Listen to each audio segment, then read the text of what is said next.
फिर तो मारा।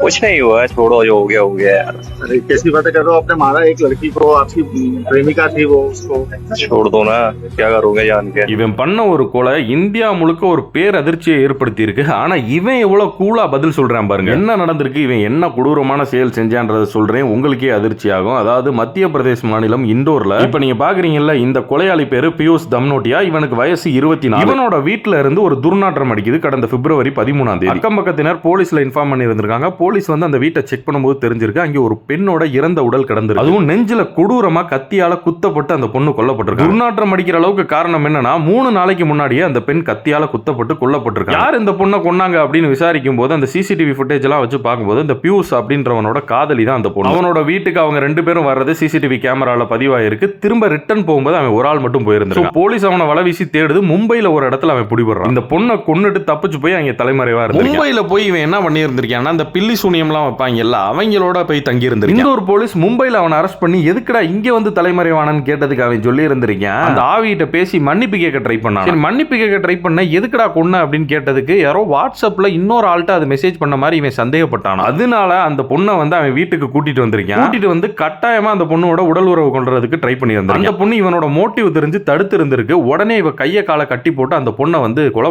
பண்ணதுக்கு அப்புறம் ஒயின் ஷாப்ல போய் சரக்கு வாங்கிட்டு வந்து அந்த பொண்ணோட இறந்த உடல் முன்னாடியே உட்கார்ந்து சரக்கு அடிச்சு அந்த பொண்ணோட இறந்த உடல் கூட உடல் உறவு கொண்டிருக்கு. அதுவும் போஸ்ட்மார்ட்டம் ரிப்போர்ட்ல தெரிஞ்சிருக்கு. இப்படிப்பட்ட கொடூரமானவனை போலீஸ் கைது பண்ணி கூட்டிட்டு போகும்போது பத்திரிகைக்காரங்க வந்து கேக்குறாங்க கோவத்தோட, எதுக்குடா அந்த பொண்ணை இப்படி கொடூரமா கொண்டன்னு கேட்கறதுக்கு சிரிச்சுக்கிட்டே, அதெல்லாம் ஒண்ணும் கிடையாது ப்ரோ, ஏதோ நடந்துருச்சு, விடுங்க ப்ரோ, போய் வேலையை பாருங்க ப்ரோ அப்படின்னு கூலா சொல்லி இருந்திருக்காங்க அந்த கோமுட்டி பைய. அவன் போலீஸ் அரெஸ்ட் பண்ணி கூட்டு போகும்போதும் அவன் நல்லா கேஷுவலா அவன் நடந்துகிட்ட விதம், அவன் பதிலளிச்ச விதம் எல்லாத்தையும் பார்த்துட்டு அவன் என்ன மைண்ட் செட்ல இருக்கான்னு சமூக வலைதளங்கள்ல சொல்லிக்கிறாங்க. என்ன வேணா பண்ணுங்கடா, இந்தியாவோட சட்டம் என்னை ஒன்னும் பெருசா தண்டிச்சிடாது அப்படின்ற ஒரு தைரியத்துல பேசுறானோ அப்படின்ற மாதிரி எல்லாரும் பேசுறாங்க. அப்படிதான் இருக்கும் நீங்க நினைக்கிறீங்கன்னா கமெண்ட்ல சொல்லிட்டு போங்க. अच्छे को सबको कारण बताऊंगा, अच्छे से। क्या बताएगा?